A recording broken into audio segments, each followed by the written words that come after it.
Bargain Bin Gamer. Brew yourself a pot of coffee and join Jeremiah to discuss Star Trek Voyager on the Captain's Couch. Mix your favorite cocktail and join Mark and Matt at Cinema Z to discuss the films you probably missed but should definitely check out. Pour a cup of tea, Earl Grey, hot, and listen to Stephen and Keith as they discuss the next generation of Trek on Galaxy Class. Get yourself something caffeinated and learn an interesting bit of history with Chrissy and Jason on History with the Zalogis. Have a bowl of Flomeek soup and join Thad and Chrissy and a guest to discuss new episodes of Star Trek as they are released on Infinite Diversity. Have something to sharpen your mind and put your Trek knowledge to the test with the Treksperts quiz. Take a bite out of something that didn't seem edible and join Kyle, Kevin, Amy, and Haley covering all things in New Trek, including that show that is Trek in all but name, The Orville, on Union Federation. Get your Sunday brunch ready for The View Screen, a live weekly talk show hosted by Kelvin and Amy with featured guests talking about all things Trek. Pour a glass of wine and spill some tea with Christos while he discusses current Trek news and events and explores the world of fandom via guest interviews, all with an LGBTQIA+ perspective on What's the Tea, Bev? And Patreon members get to pass around that green bottle of Aldebaran whiskey once a month on the round table, and they can listen to It's Green with Mark White and Amy's Math Moments.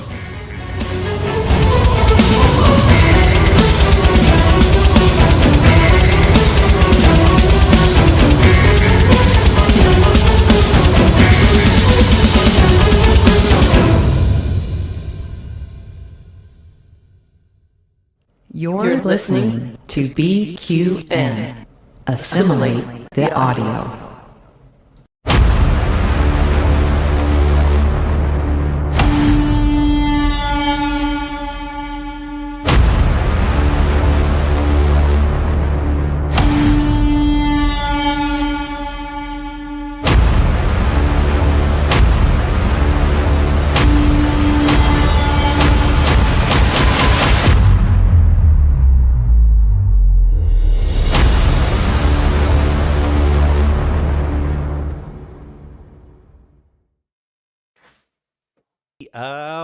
Back. Welcome back, everyone, to Let's Fly, a BQN Hive Mind production directed by Jonathan Frakes. I'm back with you here after a brief 2-week hiatus. I was traveling in London for work, but thank you so much to Amy and Christos for hosting the show and doing such a beautiful job, probably a better job than me over the last couple of weeks. But I'm back for the penultimate episode, Lagrange Point, which I don't know, I think that's a tennis reference. I'll talk about it with the panel when they come on. For the uninitiated out there, Let's Fly is the BQN Hive Minds exclusive limited run series where each week we recap, we unpack, we dissect the latest episode of Star Trek Discovery's final season. So if you are watching this live or on the replay or listening to the audio podcast and you have not watched Lagrange Point yet, please go away. I wouldn't normally tell you to do that, but come back after you've watched the episode because we will be discussing almost every tiny little thing that happens. If you are watching live today and you're in the YouTube chat, please interact with us and share your thoughts along the way. We will share them here live and interact with you. I can see we've got Kevin and Jerry in there already, primed and ready to discuss this very exciting episode. And remember, if you are a BQN Network patron or you're interested in becoming a BQN Network patron, you can actually be on the show next week for the finale. You just have to sign up to be a network patron for as little as $1 to $2, depending on which currency you're paying in. You can be a part of the panel. Just head over to patreon.com/BQN. All right. I am going to introduce our panel because I think we need to dive straight into it. So who have we got here today? We've got Matt Harker. We've got Peter from the Trek Book Club, and we've got the fabulous Jim McMahon. Welcome, everyone. It's so good to see you. A small panel today. I'm told there's some holiday in the US this weekend and people don't want to sit at home on a Zoom call with me. Rude. Yes, we Rude. still have someone stuck in the accretion disk. We do, yes, there is. Which is, that sounds really kind of dirty to me, the accretion disc. So we'll let that lie, shall we? We are going to be joined. Amy Nelson is going to join us at some point. She's messaged me and said she is running to get home so she can join us. So keep an eye out for Amy. Now, before I whip around the panel here and get your initial impressions of the episode, I just want to jump in and say that one of our usual panelists, Jonathan Snow, is in the chat and said, a Lagrange point is a position in space where the gravitational forces of two large bodies balance each other out, creating a point of equilibrium for smaller objects. So not a tennis reference like I thought it was. Oh, well. All right, let's get some impressions. Initial impressions of the penultimate episode of Star Trek Discovery. I'm going to start with my good friend Matt Harker, because I know you've got some thoughts. You've got some strong thoughts. Oh, sorry, we can't hear you, Matt. Oh. Sorry about that. Hear me now? Yep. Great. This episode, honestly, it didn't feel like an episode, like a penultimate episode to me. It felt a bit more in terms of, the ramping level of tension, more like an episode 6 or 7, in a 10 episode run. I expected a bit more from it. I enjoyed it, but I expected more. Yeah. I think you got to keep in mind that it was not originally written to be the penultimate episode of the entire series, right? That's what I was just thinking. Well, even of a season, though, just a regular season, I just felt like, for example, last season, season 4 with the 10C, that was a lot more intense at this stage of the game. Yeah. So that's the only observation. I see what you're saying. I normally find sometimes the penultimate episodes in a season-long arc like this sometimes better than the finale, because the finale there's always so much expectation behind it. But I don't know. Let's whip around. Jim, what did you think? Well, I thought this was... Well, I do kind of agree with Matt. This was kind of like... It didn't really feel like a penultimate episode, but it also was, in my opinion, one of the best episodes of the season to date so far. Maybe it's possibly because it was a Jonathan Frakes directed episode, since he's so experienced in directing Star Trek. That might be that. Because, up to this point, yes, I've liked most of the episodes of the season, but I've also in most of those episodes, had to stop and start just to get through them, because my attention has wandered at times. In this episode, my attention didn't really wander at all. I was focused on it the entire time and got through it in just one sitting without doing anything else. So it really was a fantastic episode overall. It certainly was exciting. There was there was very few beats that were missed. Maybe some, but I'll talk about those later. Peter, what about you? I like this episode. I saw it as a like a transitional episode, because I think this, it wasn't the focus on the puzzle and the riddle or the quest or the clues that the first 8 episodes was. I think this was the kind of like the beginning, of the wrap up of, and then how it's going to conclude the season and the show. So it was I enjoyed it. I think similar to what Jim said, it kept my attention, especially I think the second half of the episode. I liked it, and all the action and the visual effects and the to me, a few of the little surprises that came in, mainly related to the portal. So. So it was good. I think in a way, because it is a part 1 of 2, in a way, once we see next week, they'll kind of maybe reevaluate how this one is once we know sort of the full story of these two episodes. But overall, I enjoyed it.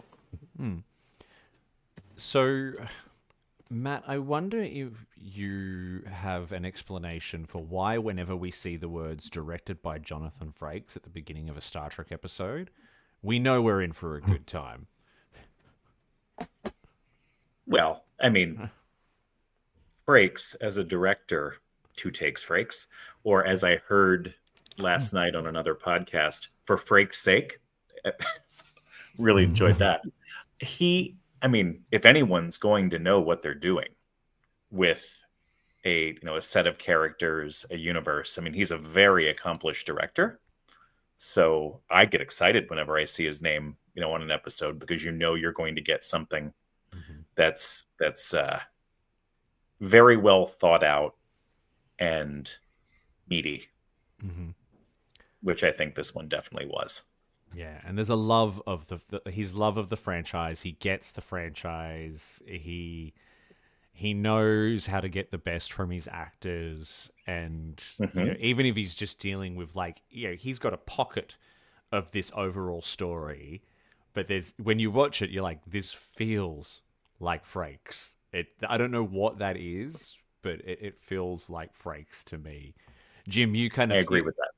Jim, you kind of mentioned as well, you were excited about this being a Jonathan Frakes episode. Is there anything else you kind of want to add to what makes a directed by Jonathan Frakes episode so special? Well, I think it's also the fact that even though it's the second to the last episode of the entire series, and we're expecting it to be boom, boom, boom, boom, boom, boom, boom, action all the way, he still managed to find the comedic beats at different times throughout the episode, and it didn't feel like he was missing anything either. What was the scene where it was Reese and Adira are trying to find the weak point on the bridge so they can hack into the system, and they find the ensign, and Adira says always pick on the ensign.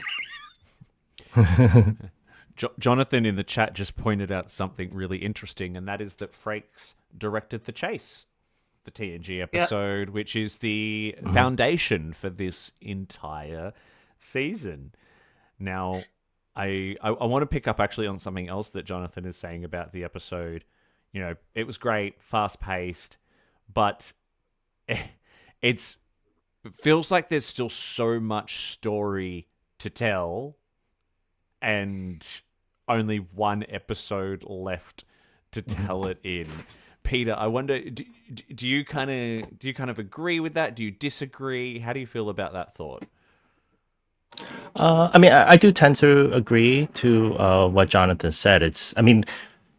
Over the course of especially the first 8 episodes, there were all these different threads, like Culber, like the Culber from Janal, and that was kind of left a little bit open at the end of that episode, and then we were saying, they'll cover it, by episode 10, and then of course you have the lock and what's going to happen to him, and then you have the portal, and then what's going to happen to the Breen. So in a way, all these threads have been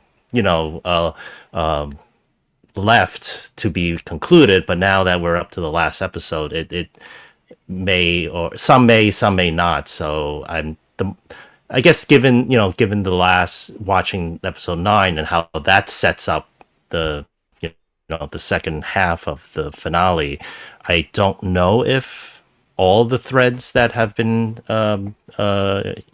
part of season 5 will be either concluded satisfactorily. I mean, we'll just run out of time. I think it's 80 minutes or 85 minutes, which is the length of the last episode. So because of that extra that extra 20, so it's going to be longer than the 55 or 60, but I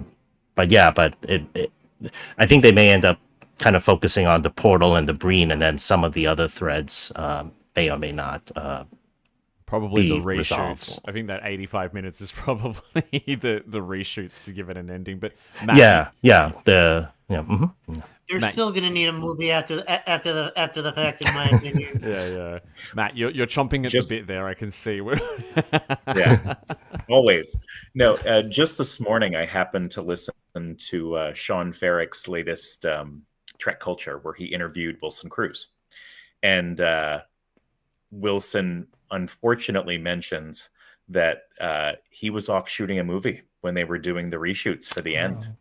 He is present. He says he's there in a fashion. So I'm hoping it's more than a Tasha Yar treatment, in the finale or in the the wrap up episodes of Picard. Yeah. But unfortunately, he's not available. But So he maybe also they probably got him for a day, and that's it. Well, he had another gig, and he's like, hey, Well, sign the contract. isn't that just the theme of this entire season? Because I mean, returning this episode fresh from the set of Hocus Pocus 2, is, Right. I mean, I bet he's glad he was doing that instead of. And on that note, I hope we find out whatever the heck that Emily Coots and I forget the actress who plays Owo were up to for some kind of independent film, is what I've heard. Sure. Yeah. Oh, you have heard something? Something along those lines. That's what I've heard anyway. I mean, whether that's true or not, who knows? But I mean, because I was not going to let anything taint my memory of Hocus Pocus, so I have not watched Hocus Pocus 2.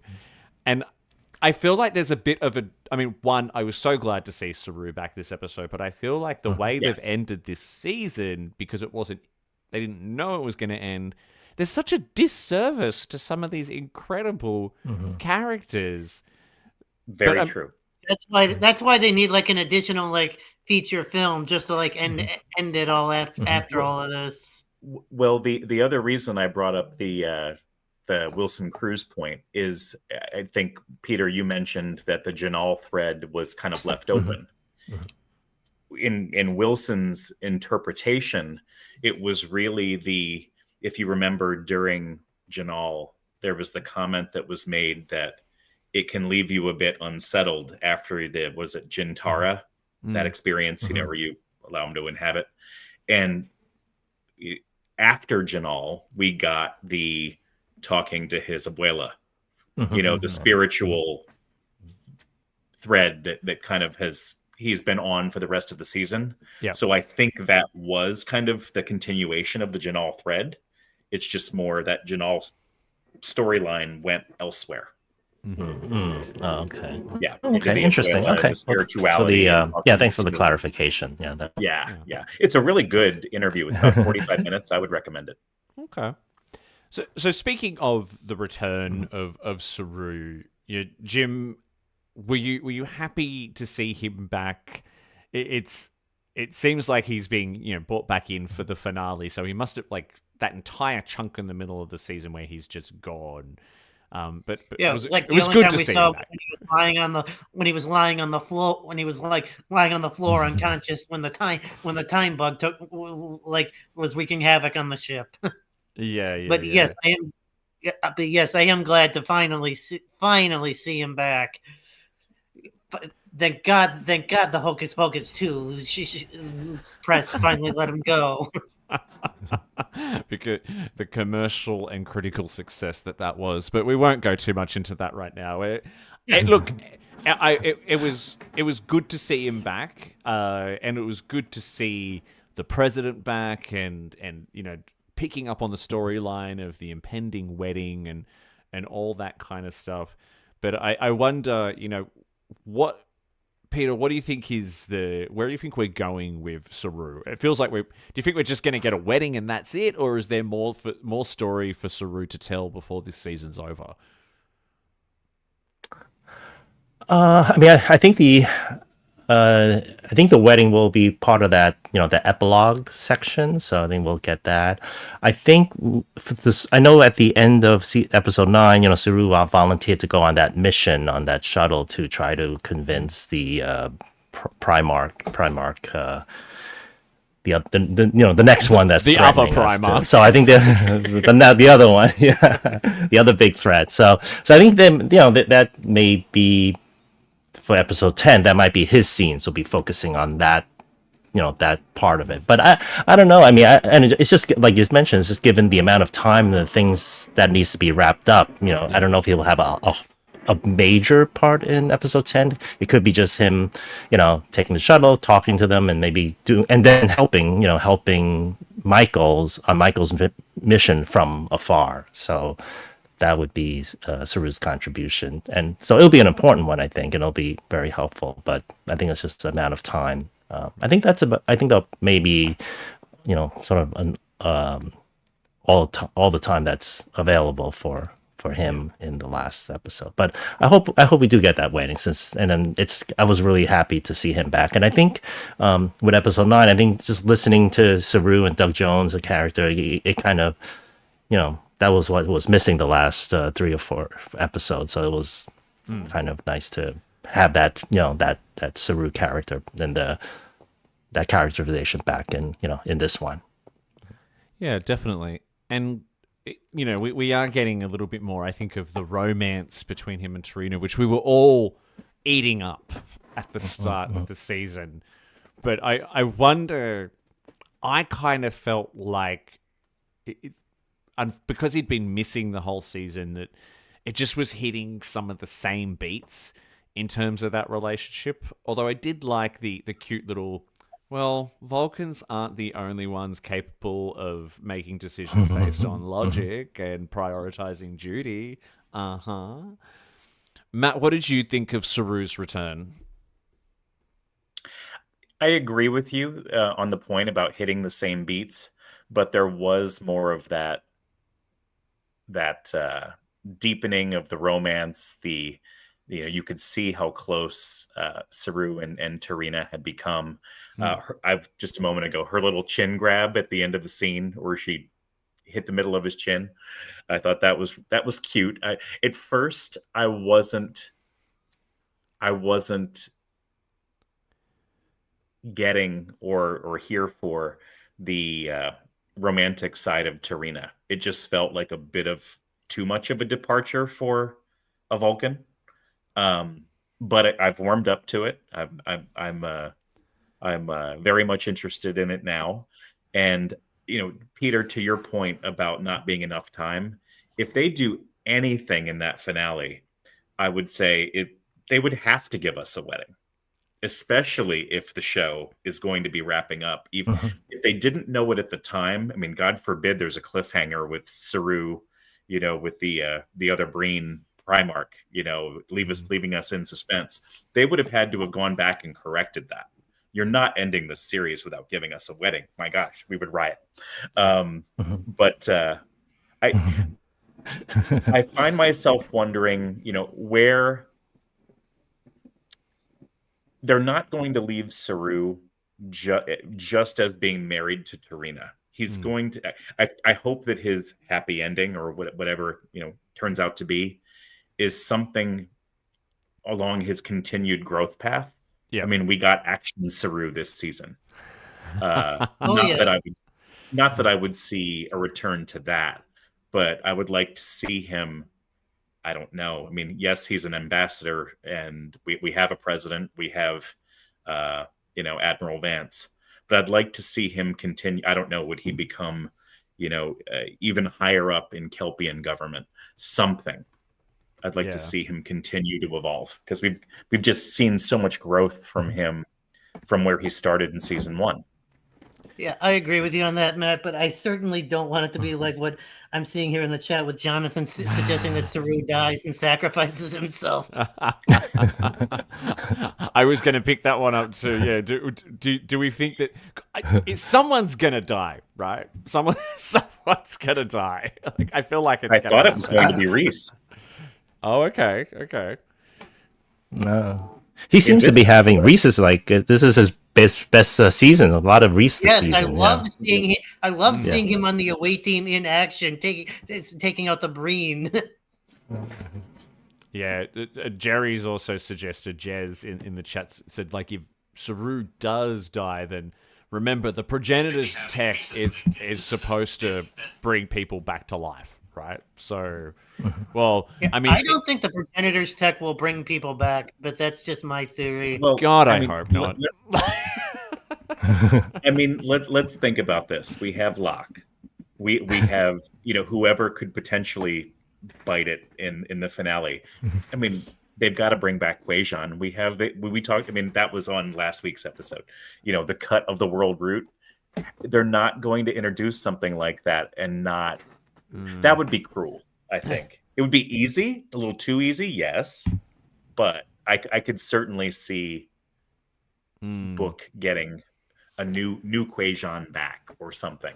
And I think maybe they're setting up that there will be some unexplainableness about the progenitor's tech, because there's a lot about faith.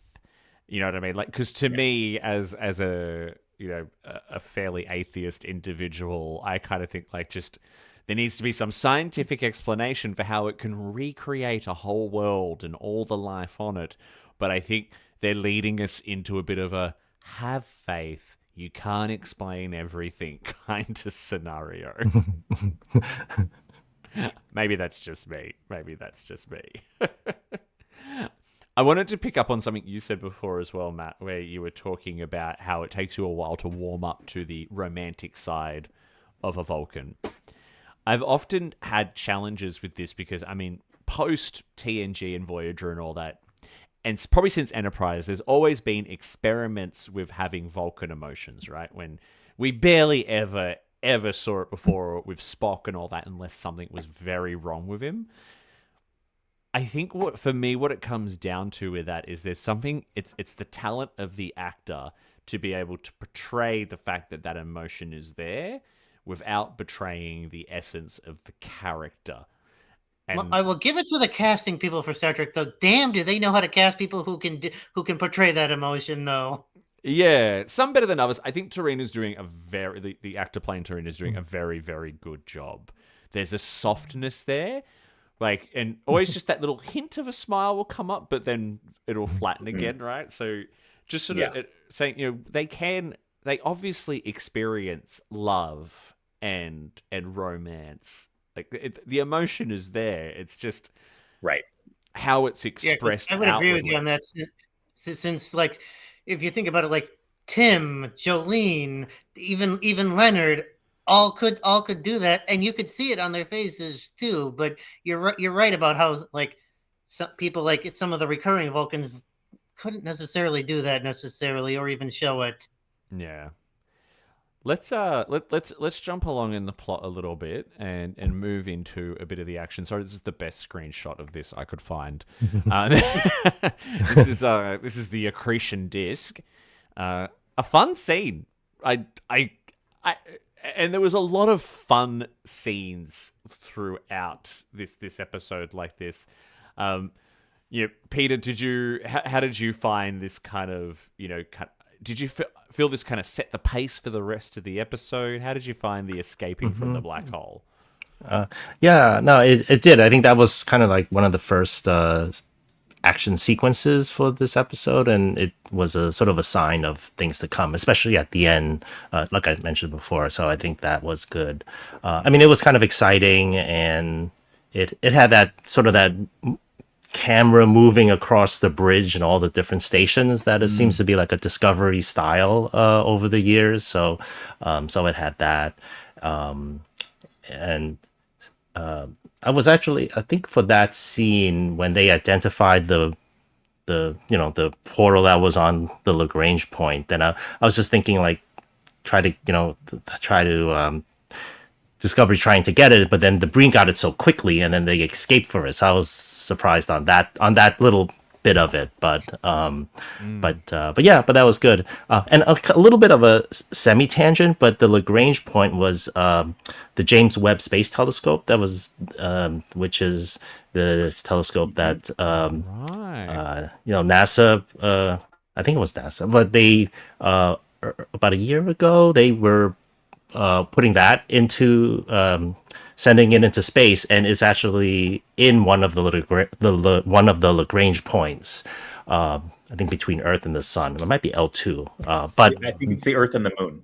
Oh, the Earth and the Moon. Okay, thank you for So it's so that Lagrange point was the first time I ever heard of that terminology. So when this episode, the name of these episode titles was released, before the season started, I said, "Oh, that's interesting." It's so I'm wondering what how that will connect. So, but it was the James Webb Telescope that they used that, and now because it's not in the telescope is not like close to the Earth's atmosphere. It's out much more, out into space. They could get clearer pictures. And there's a lot of other technology, but clearer pictures of deep space. So that was a little nice semi connection to this episode. But yeah. Earth apparently has 5, and I'm going to keep calling them Lagrange points, according to Jonathan. So we had the progenitor's tech, for which is what we're calling it, the little shuttlecraft-sized container sitting in the Lagrange point between these two black holes. Bit of a gamble, don't you think, Matt? This scene, I was all over the place with random thoughts during this scene. I mean, this shot with Discovery and Tilly and the math to escape, awesome. Like, so cool. Love that part. And the mention of them being primordial black holes, which I believe means going back to the beginning of the universe. Let's say they've been there that long. That means they got a lot bigger over time because they're huge. Mm-hmm. I believe the encasement that the portal is in was not original, right? We find out through the episode that was put there by the scientists around it. Mm-hmm. Is that true? Yeah. Just a portal to, as Jonathan describes it, the actual thing, whatever the actual thing is. But I would think that, my goodness, stuck between two black holes, that thing has been there during the, going back to the beginnings of the universe, or at least whenever the progenitors, whenever they existed, which was, before all other life. It struck me as a bit odd, but I went with it. And then, Discovery is extremely small, but that juggernaut or dreadnought is so massive, and it just shoots right up, grabs it. I had an issue with that too, Matt. You're not the only one. And then, fine. Discovery is small. That thing is the Titanic, and it's just able to deal with it. And like it got through the nebula to the archive unscathed, where Discovery was almost destroyed. Like, so many thoughts. Yeah, you're not the only one that had an issue with the green dreadnought just suddenly out of nowhere warping in through all that gravity issues, like with no problem, and yet Discovery, the little tiny ship, like barely survives. Right. And how have the Breen just not steamrolled over the entire Alpha Quadrant before? They seem unbelievably powerful, and they see everyone else as maggots, basically. It's a bit intense. It's a bit Agreed. intense. Yes, this is the Breen from like Deep Space Nine. They were like on a level, on an even par technological and ship level with like the Federation and the Dominion and everyone else. Like it was a pound. They were a little bit ahead, a little bit. Like, but it was still close enough. Like that, yeah, that they could duke it out and either side could win it. Mm-hmm. Here, I don't see how they could have made such a huge technological advance in 900 years, where it's like they're the Empire from Star Wars, and everyone else is like the Resistance fighters in their tiny X-wings. Yeah. So sorry for the Star Wars reference in a Star Trek thing. Well, folks. there was a Star Wars reference in this episode because they flew into the exhaust port, right? The exhaust port. Okay, I did not pick up on that. Was the weak spot. So there was. I wouldn't pick up on. I'm going to park that because I actually feel there was a lot of little references to other sci-fi, not just in this episode, but throughout the whole season. But I want to pick up on that a bit later. Mm-hmm. I wonder. So we've got.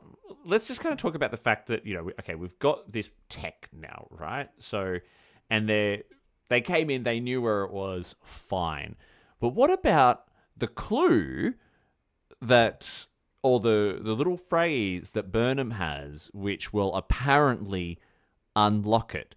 Now, can anyone remember what that? It was like, you need to form the many to something of the one, or something along those lines. Oh, Now, chat, if you know what that quote was, but go, Peter. Speaking of the chat, Jonathan did say about our previous little thing: with size comes stability. With size comes stability. Yeah. Very true. Very true. Sorry, Peter. What were you going to say about the quote? I mean, the quote I think is "build the shape of the one between the many," something like that.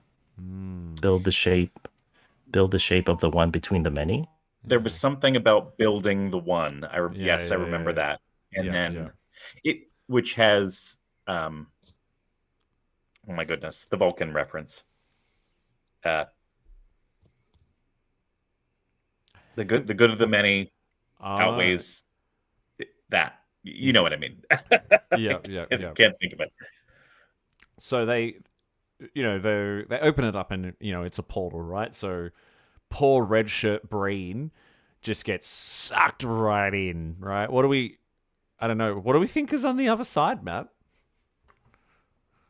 Oh, well, okay. We know it's a interdimensional portal to somewhere else, which in and of itself is a bit strange. Mm-hmm. So if they removed it from the dimension, maybe it's this dimension, maybe it's because they knew it was as powerful as it was to create life. And I will say, I've caught in the original trailer, where they did the sneak peek of the ISS that you saw when that showed up. There were a couple of flash scenes where next week Maul is leaping across something, like almost like it kind of looked like she's in silhouette and she's leaping across the scene. Right. Okay. So yeah, it's very, very fast. But what the tech is, what's on the other side of the portal, I mean, who knows? Maybe it is similar to Kovach's Infinity Room. Maybe. Wouldn't it be hilarious if they were in the wormhole and Cisco just suddenly appeared? There's a lot of people out there who that's it in their minds. There is some DS9 emissary, wormhole aliens connection because there's been so much DS9 in this season. We've had the Breen. We've had numerous references to the Dominion War. We've had a random one-off DS9 character or alien species reappear as the first officer. There's so many people out there who are hoping, for better or worse, for some kind of DS9 connection. I was wondering, is this some portal to where the progenitors went to, right? Because where did they go? Is this some kind of Stargate SG-1 Ascension of the Ancients kind of thing?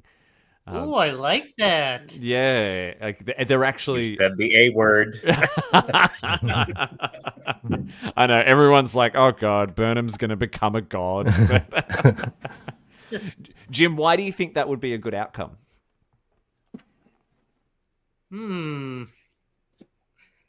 It would definitely be interesting and different than I think what we've been predicting the entire season. Yep.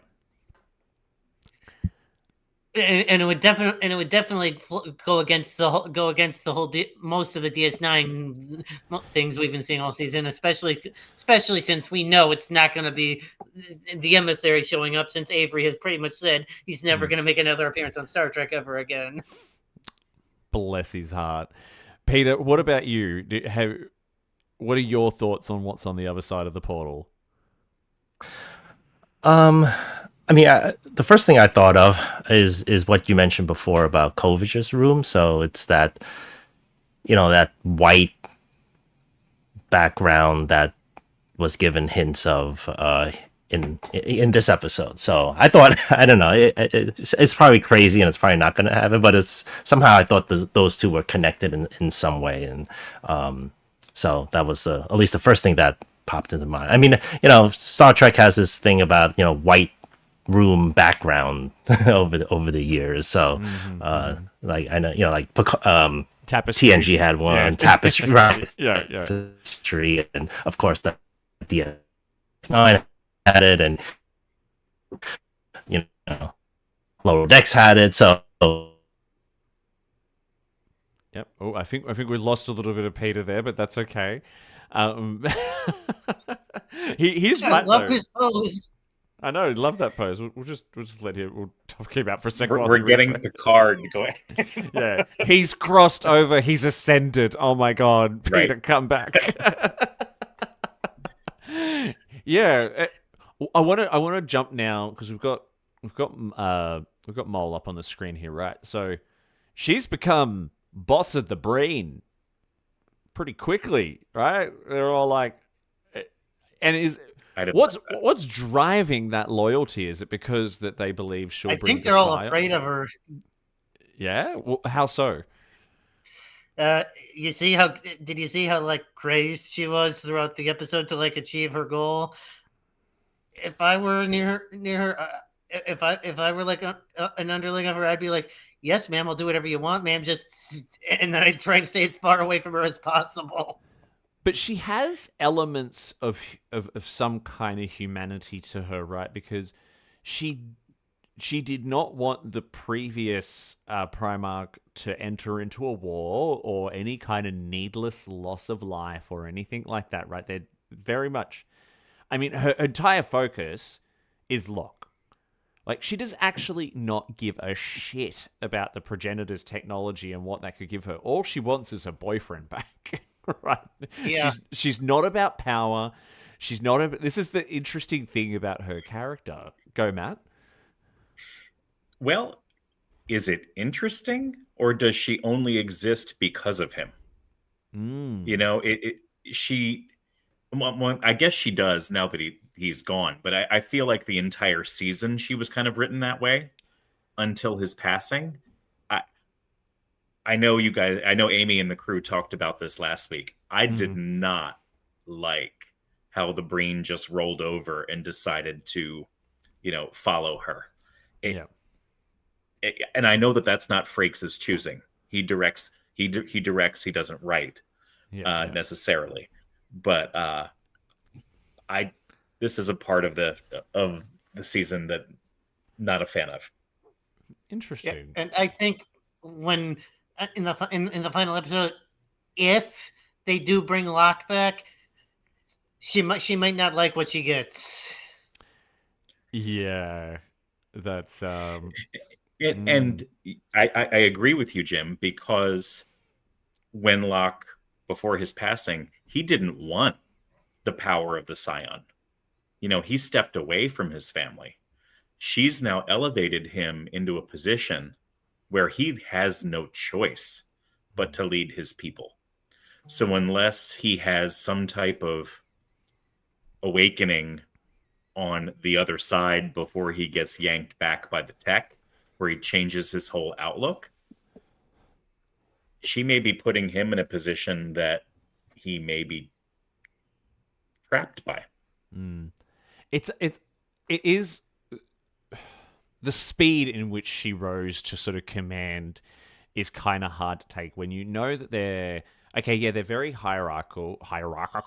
I can't talk this morning, but they're also incredibly xenophobic. They don't. They have these. The whole point of their suits is almost because they don't want anything to do with other races. Are they that devoted to their scion that that they'll blindly follow a human? Or sorry, no, she's from Quajon. Sorry, in terms, she is she from Quajon or is she human, or does she just have the same? I don't. She's human. She's human. She's not from Quajon. I don't think she's from Quajon. Yeah. No. Okay. I Anyway. stand. No, the only corrected. the only reason Book is so emotionally attached to her is because whoever trained him as a courier, that was her father. Yeah. Interesting. All right. I think whatever we have in store Vermol is going to, and I am willing to bet it is when we're all back here next week discussing whatever the outcome was. It's going to be divisive AF. Oh yeah, and I keep hoping Peter comes back because I have something else Breen related that is beta canon from the books that I'd love to see if that's on his radar at all. But we'll wait and see. If he comes back. Peter, are you with us? He's trying. He's trying. He's trying. There we go. There we go. Sorry. So, Peter, I've been waiting for your return. I'm curious, did you read the Section 31 novel series? The Section 31. Yeah. There was one with Picard on the cover, one with Seven, one with Julian Bashir. In the I don't think I read. I think I read one of the Section 31, one of the earlier ones. I think it was Bashir focus, but that was about it. Yeah. If you acknowledge that this is probably going to be the last time we're going to see the Breen for a while, I mean, this is the Breen season. We won't get any more of them probably for a while, I would think. Go back and read that Section 31 book. I think it's the one with Julian on the cover. Is that the one where he goes undercover in the Breen? Into the Breen, yes. And to Davy's point, and I know beta canon isn't canon necessarily, and do we really care? Whichever. But to the point of them being xenophobic, the angle in that book in that book is that Breen culture and the reason for the suits wasn't necessarily because of the hyper cold jello thing, the gelatinous nature of their bodies. It was because they are an Imperium, kind of a conquering race, where let's say the vassal cultures that they absorb into the Imperium, everyone's treated equally. And that's the reason for the suits, because they all look the same. So it's a different dimension on the Breen culture than we get in this. But I like how it just gives it more breadth. So I would recommend that book. Okay. Yeah. I think I remember reading that book, but I don't know if I ever finished it or not. I just remember it was really good. I remember it was like Bashir and Serena Douglas going undercover. Yeah.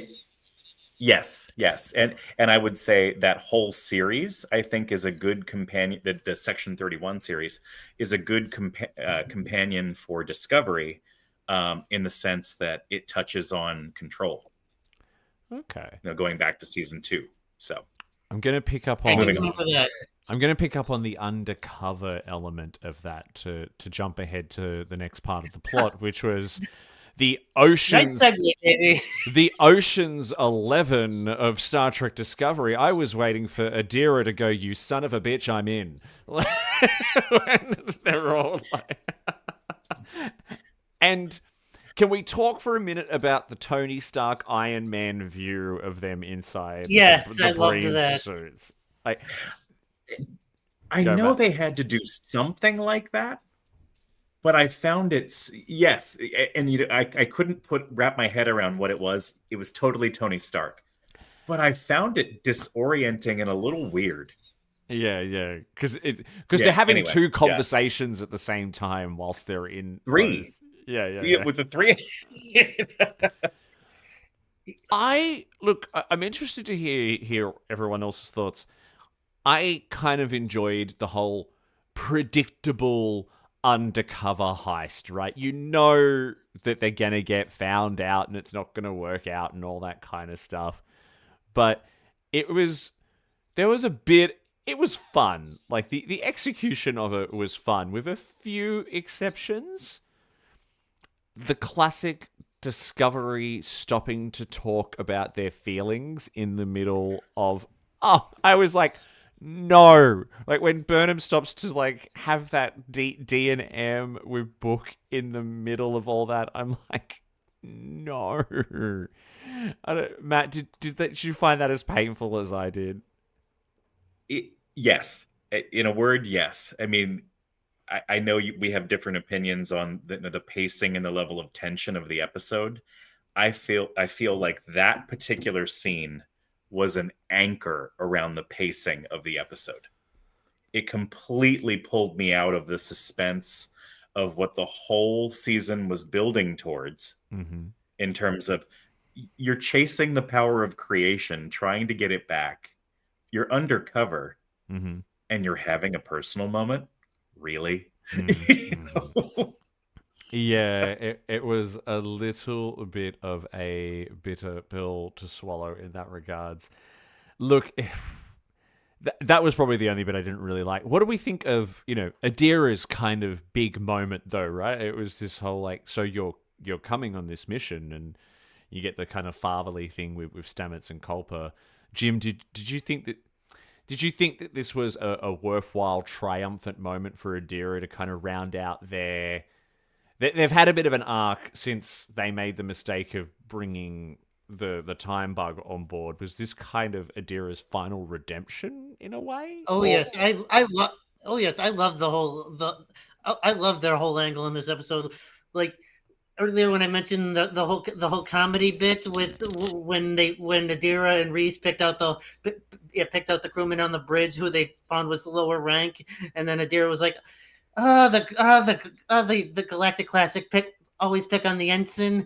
Like I love that she was they were the one that came up with that.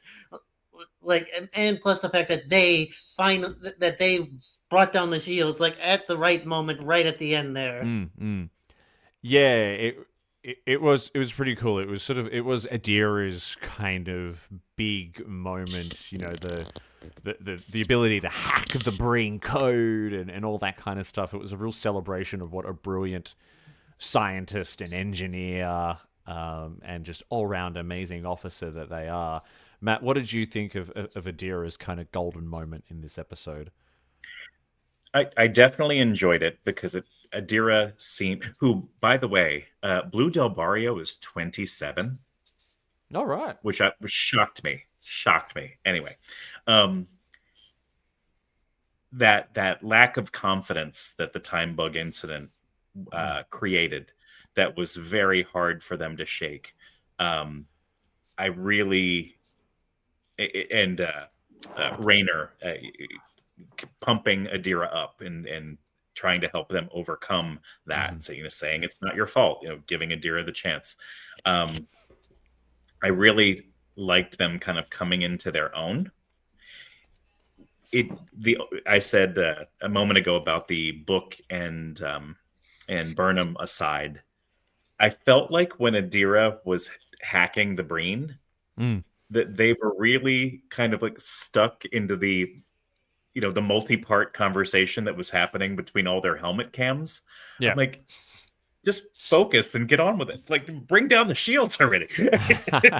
They seem to get a little caught up and hey, nerves, you're an ensign, in a high pressure situation.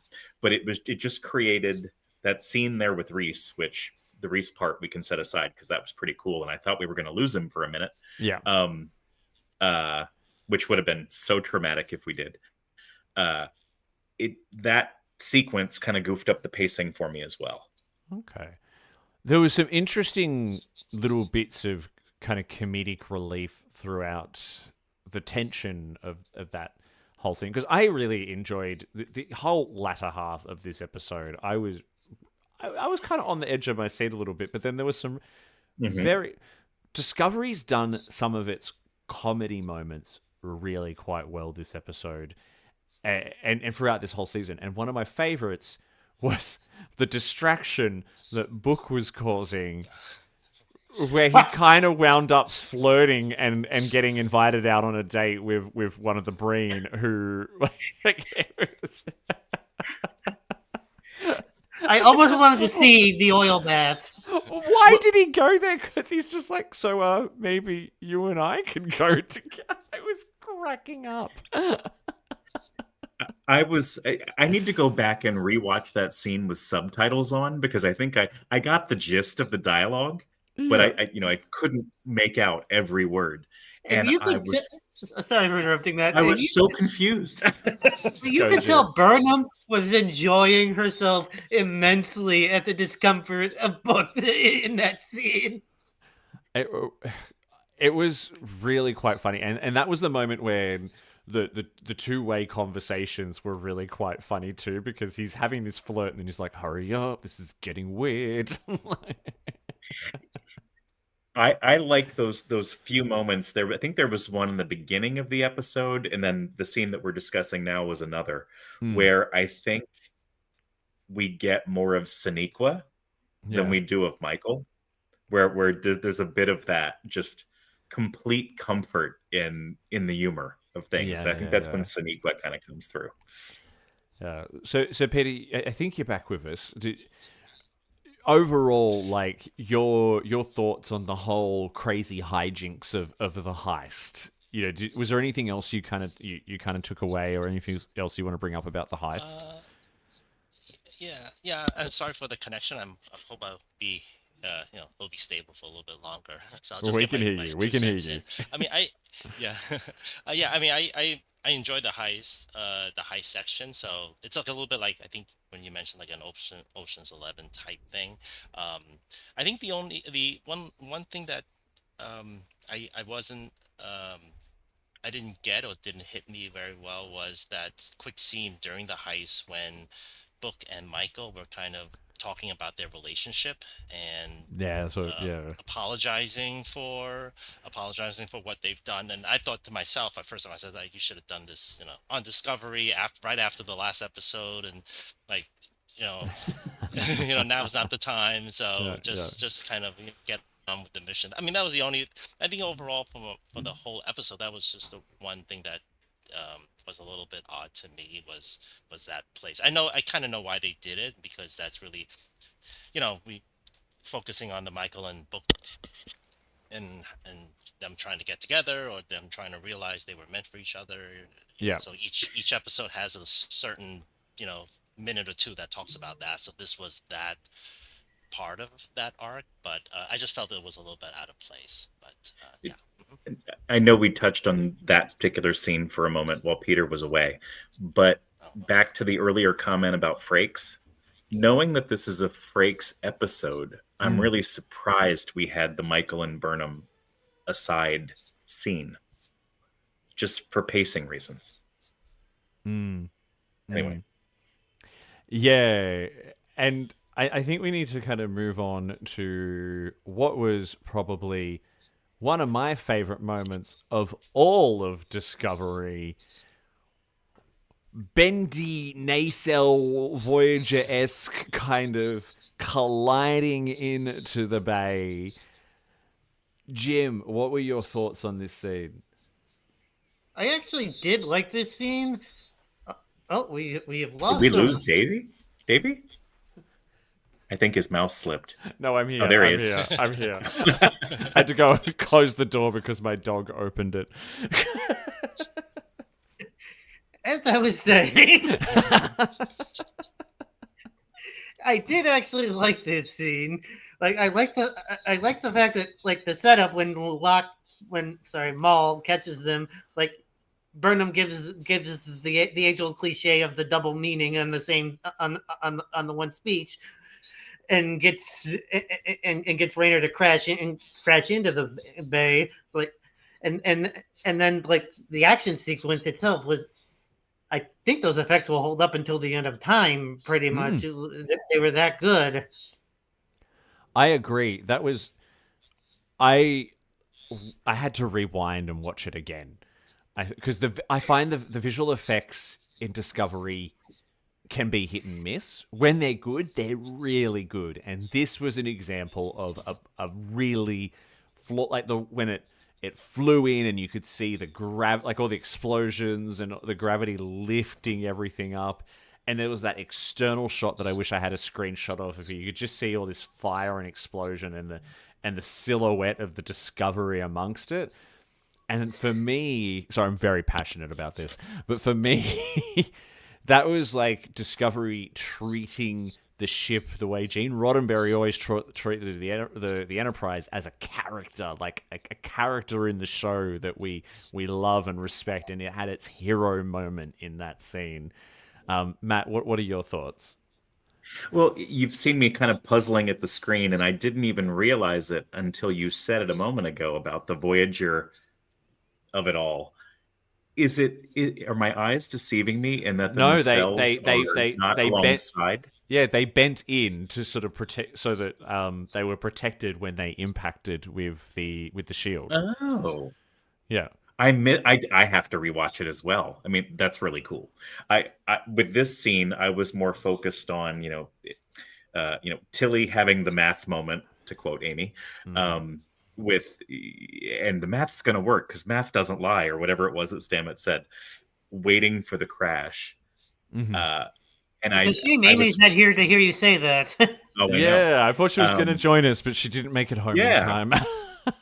yeah. But this deserves a rewatch for me. Mm-hmm. Yeah, I need to see this sequence again. It's great. I really enjoyed it. Yeah. It's great, and then they kind of collide through the shield effortlessly, and then I think one of the great moments that we kind of got here as well was the big man. Yes. The big man takes the seat. So, and this is one of the I think the other great injustices of the fact that they cancelled it after this season is I was like, oh, this made me want more Raina because I loved the like Tilly kind of going, would you just sit down, stop pacing? You're making everyone nervous. And then when he sat in that captain's chair, I was like, oh, you are a Starfleet captain. This is like you. He looks so good in this scene. But Jim, what did you think? I was. Oh my god! I, I don't think I actually said anything out loud, but I was inside, like going, yes, yes, yes. When I saw him finally sit down, like that, like it was a season-long thing. Finally, to see him like sit in the damn captain's chair. 100%, right? Yeah, like Yes, and I think what it just like I said, he looked so good in the yes, captain's you're right. He chair. looks like the epitome of a Starfleet captain. Yeah. Peter, what about you? Were you as excited about this as I clearly am? Yeah, no, no. I mean, I've definitely enjoyed his arc from the beginning of the season, and when he was a captain, and then he got demoted, so now he's taking that role again. So it was really good to see it. And actually, one thing that I noticed his style, because like there was one scene when he like clapped his hands to get everybody kind of attention, and at the last scene of the episode, he was sort of kind of hitting that control panel. So I think that might be kind of his style when it comes to getting everybody focused and getting everybody, all on the same page, is to alert everybody. So that seems to be, because I think that was happened twice. But great, and see what happens next. One last episode of how he'll be, because he'll be. I'm pretty sure everybody will play key roles in the rest of the mission. Someone's got to take over the ship when Burnham ascends. It's funny you say that, Matt, because this made me feel like I would be all in on a Rayna-led series as the captain of a ship. A non. We're getting so many ideas for Trek series. It's a shame we won't get to see any of them. I know, but like a non-human character as the captain, he's a little bit more gruff and rough around the edges compared to some of the previous captains. A little bit loose with the rules at times, but just yeah, I think he would hold a series really, really well. I definitely agree. And around this scene when he took the chair, just to back up for a brief moment, I really enjoyed the part of the scene where just before this, when he talked to Tilly and he said, why do you think I made you my first officer? And Mary Wiseman was just like, I don't know. She was adorable. And then when I think earlier in the scene, she was talking to, oh my gosh, Lieutenant Christopher, and she's like, why is he not sitting down in the chair? Like, hilarious. Absolutely loved it. But I would say, if we get more of Rayner, no more wartime reference foxholes. Really? Moving on. And mentioning the Tilly Rayner relationship, so Jerry in the chat has mentioned that as well, and it's probably in my opinion anyway, one of the better executed arcs of this season is the journey and the trajectory of their relationship, the yin and yang of their styles, but how well they actually wind up complementing each other as a command duo. It's, for me, it's magic. Jim, do you think, again, do you think if we were to see a Rayner-led series that it would have to be Tilly as the first officer? Yes.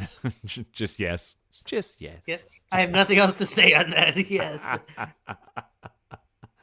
Well, let's sort of wrap up a little bit with, all right. So we touched on this a little bit earlier. It's the container bounced out, it broke open, a wormhole-y, portal-y looking thing opened. We know that Burnham's there. We know that Mole's there. We know that random Breen character number 3 is there. You know that And Breen four. scientist guy is there. And that's right, Breen scientist guy is there. What happens next, Matt Harker? Well, we know that the two Breen are basically red shirts, so I don't think we're going to see them again. Yep. I think it's going to be Maul versus Burnham, and obviously the phrase that we can't remember exactly will come up. Yep. And I can envision...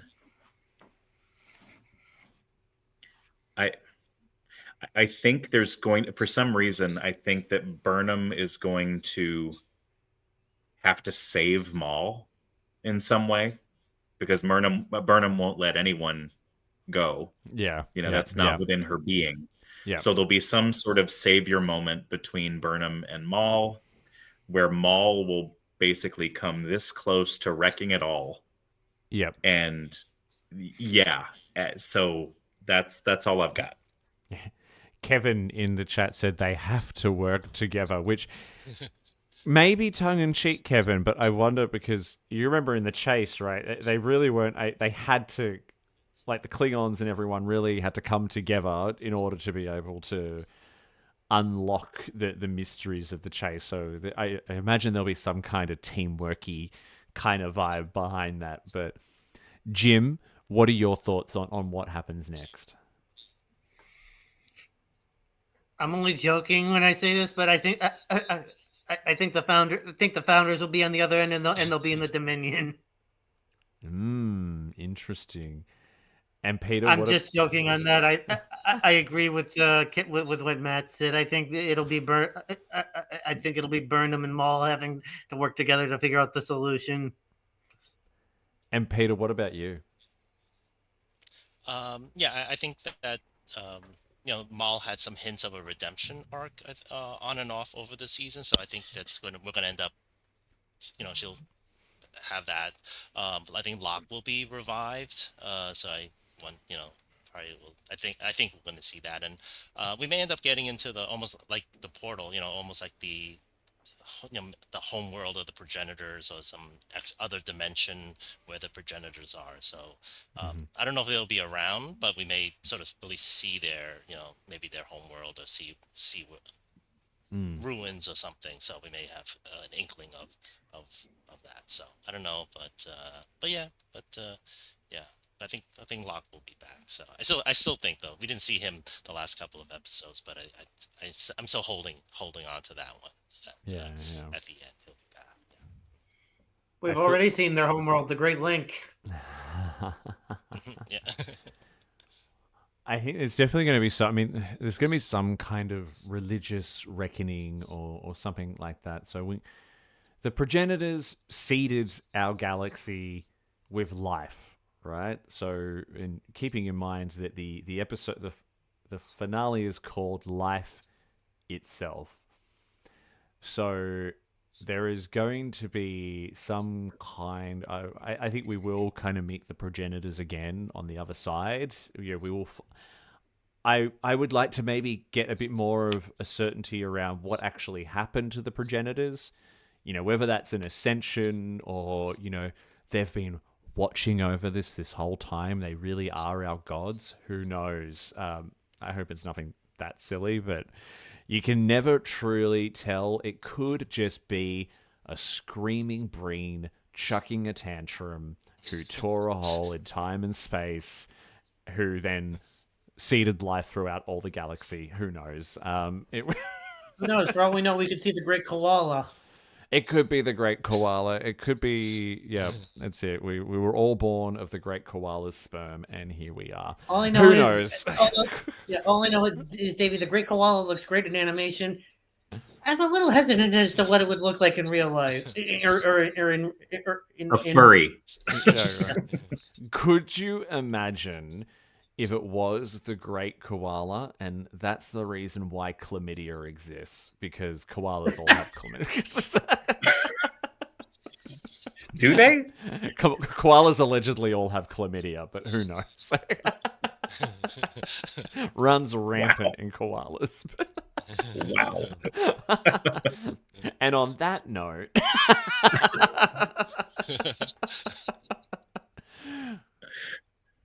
we've got one more episode to go, folks. So I hope whatever you're doing next week, I hope you get together with some friends or even just in your own happy little space. I bet Jedediah will be in his home theater that we've heard so much about. Jedediah, if you're watching, I want shots of that, please, for the finale next week. I hope we get a massive panel on next week to all of our patrons who have joined in over the course of this season. We want you back next week for life itself. We've got a feature-length a feature-length finale. It's going to go for 80 minutes. We'll probably talk for 3 hours on it, and I'm so since excited. It's the last episode, we better have our longest episode of this limited series. Absolutely, absolutely. So before we wrap up, thank you so much to my wonderful panel today. Let's do a quick round of where everyone can find you. I'll start with Peter. Okay, thanks. I'm on Twitter at PeterTrek1, the number 1, and I'm also at the Trek Book Club on Twitter, and the handle for that one is at Trek Book Club. So thank you. Thank you very much. Loving the Trek Book Club. And Jim, where can we find you? I am in and out of the BQN Facebook group, and I am in the Discord chat.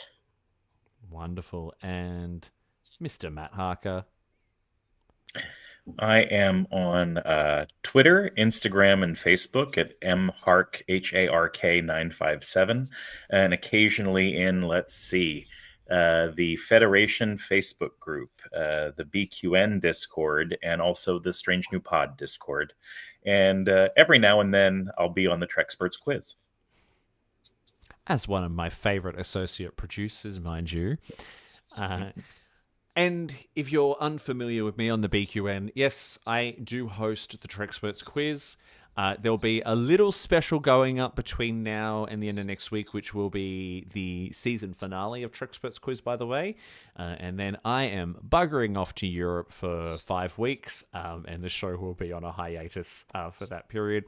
You can also catch my other show on the BQN over on YouTube or Twitch, which is the Bargain Bin Gamer, spelt Gaymer, where I play the cheapest and shittest video games out there so that you don't have to. My recent video on Star Trek Voyager Elite Force has gone absolutely gangbusters. If you haven't watched it, go and check it out. It's a lot of fun. For the BQN, remember, we want you on the show next week. You just have to sign up to be a patron over at patreon.com/BQN. Or we want you in the chat joining along in the fun. Anyone can do that. So one more episode to go. Jump on the Discord for BQN. The link is in the description to this episode. We've got spoiler chat happening in there. We've got memes. We've got a fitness challenge. We've got all kinds of crazy stuff going on. Join in the fun over there. We'll be back next week for life itself. Until then, make sure you live long and prosper, everyone. Peace out.